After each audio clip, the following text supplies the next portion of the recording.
सभी स्टूडेंट का स्वागत है।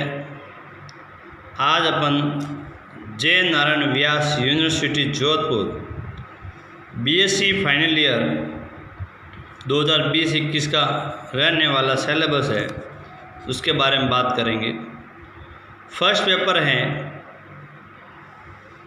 मैथमेटिक्स का, इसमें टी लिखना भूल गया था, ठीक है। पहला पेपर है, उसका नाम है अमूर्त बीजगणित। ये एक बुक है फर्स्ट पेपर की, जिसके अंदर यूनिट 1 से लेकर 5 तक सारी की सारी यूनिट इसी बुक में है।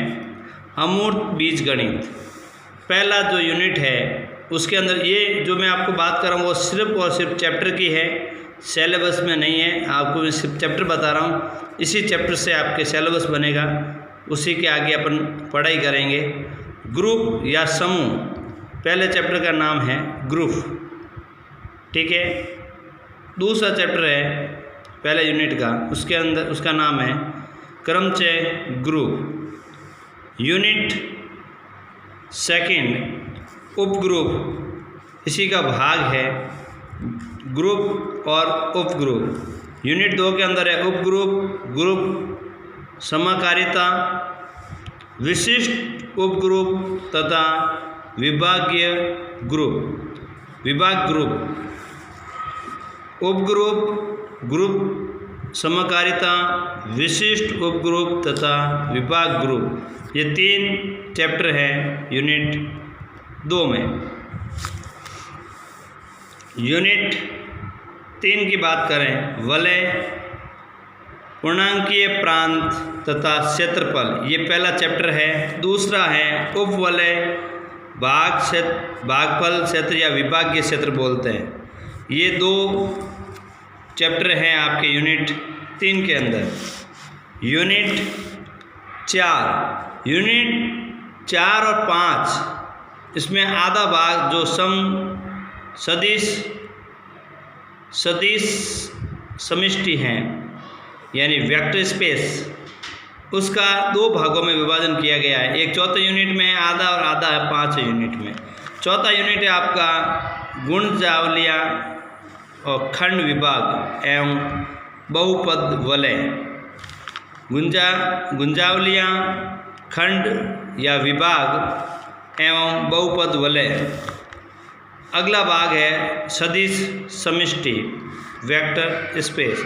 इसका पेज नंबर, मतलब मेरे पास जो बुक है उसकी बात कर रहा हूँ मैं, 252 से 314 तक बंसल भार्गव अग्रवाल बुक में हैं ये।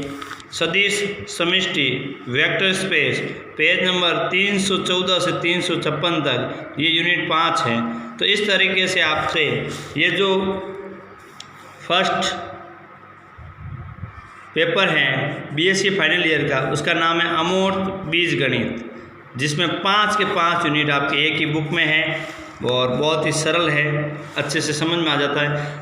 बीएससी फाइनल ईयर का जो पेपर है, तीनों के तीनों थ्योरेटिकल है, इसलिए पढ़ने का इतना ज़्यादा इंटरेस्ट बनता नहीं है, तो और नंबर भी थोड़े मुश्किल से आते हैं। फर्स्ट ईयर सेकेंड ईयर बहुत इंटरेस्टिंग है, तो उसमें क्या काफ़ी, जैसे 225 में से अपन अगर अच्छी मेहनत करें तो 200 तक नंबर ला सकते हैं, लेकिन इसमें थोड़ी क्या इच्छा कम होती है पढ़ने की। अब बीएससी फाइनल ईयर का सेकंड पेपर, जिसका नाम है, इसमें 3 बुक काम आती है, 2 बुक नहीं 3 बुक काम आती है। पहली बुक का नाम है वास्तविक विश्लेषण, रियल एनालिसिस, वास्तविक विश्लेषण, real analysis.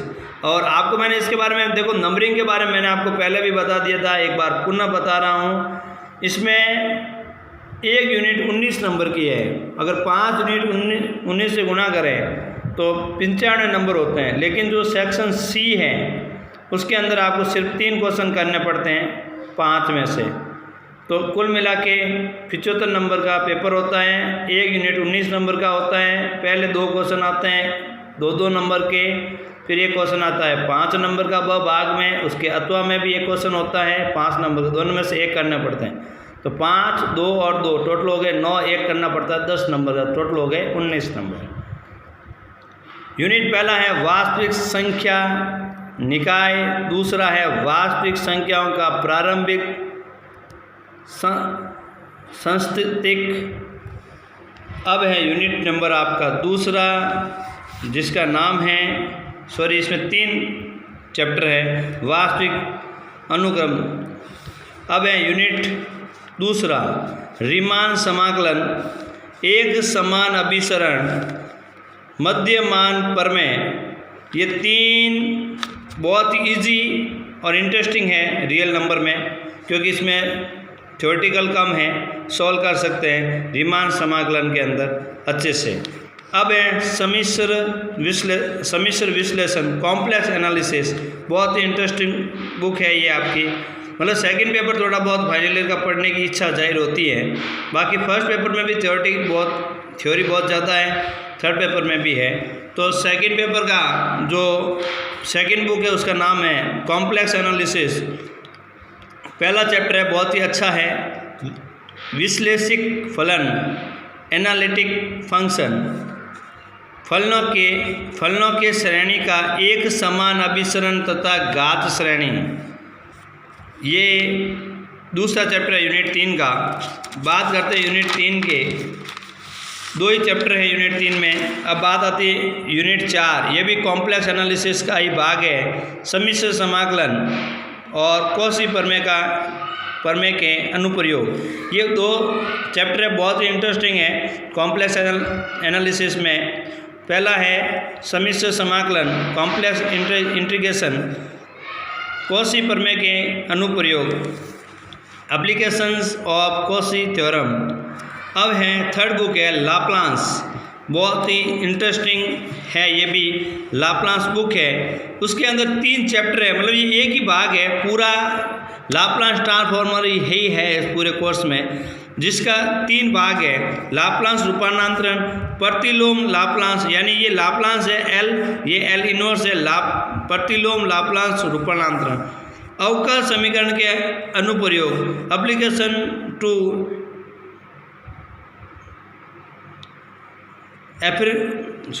Differential equation, application to differential equation, यानी अवकल समीकरण के अनुप्रयोग। अब अपन आते हैं बीएससी थर्ड ईयर यानी फाइनल में थर्ड पेपर के बारे में बात करते हैं। थर्ड पेपर की फर्स्ट बुक है, उसका नाम है दृढ़ पिंड गतिकी, रिजर्व बॉडी डायनेमिक्स। बहुत ही थोड़ी डिफिकल्ट पड़ती है। यूनिट फर्स्ट जो है उसका फर्स्ट चैप्टर है जड़त्व एवं गुणनफल आगुण। दूसरा चैप्टर है समांतर अक्षों का प्रमेय।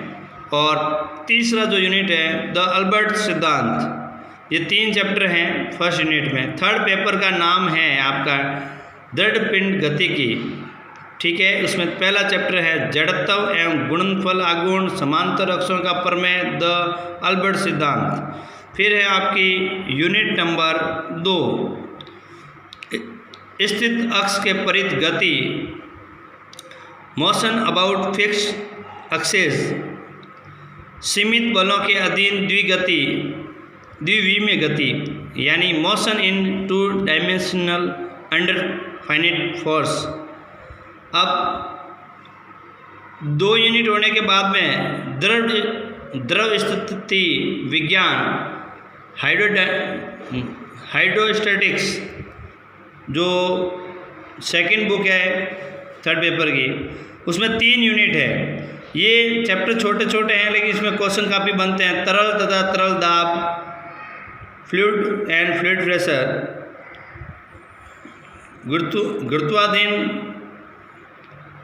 गुरुत्वाधीन तरल दाब, समतलीय पृष्ठों पर तरल दाब। चौथा जो यूनिट है उसका नाम है दाब केंद्र। और सेकंड चैप्टर है उसका नाम है वक्र पृष्ठों पर परिणामी परिणोद। ये चौथा यूनिट है जिसमें 2 चैप्टर हैं। अब बात करते हैं अपन फाइनल ईयर के थर्ड पेपर का 5वां यूनिट, जिसका नाम है प्लवमान या तैरते पिंड। तैरते पिंड अगला है सेकंड चैप्टर, तैरते पिंडों का अपलावन केंद्र। ये 5 यूनिट हैं आपके। थर्ड पेपर की बात हो गई है, मतलब बीएससी के आपको मैंने फाइनल ईयर में तीनों के तीनों पेपर के बारे में मैंने आपको संक्षिप्त में बता दिया है। अब विस्तार से अपन आगे पढ़ेंगे। पहले अपन बीएससी फर्स्ट ईयर के पेपरों के बारे में बात करेंगे और सॉल्व करेंगे। उसके बाद में 3 यूनिट होने के बाद में अपन सेकेंड ईयर की 3 यूनिट करेंगे, प्रत्येक पेपर की 3-3 यूनिट करेंगे, फिर फाइनल ईयर की 3 यूनिट करेंगे। उसके बाद में जैसे जैसे समय बीतेगा उसके अनुसार अपन फर्स्ट ईयर, सेकेंड ईयर और फाइनल ईयर की 4-5 यूनिट को अपन कंप्लीट करेंगे। ये काफ़ी लंबा प्रोसेस चलने वाला है, लगभग पूरे साल में सिलेबस होगा, तो हमसे जुड़े रहें, यही हम कामना करते हैं। जय हिंद।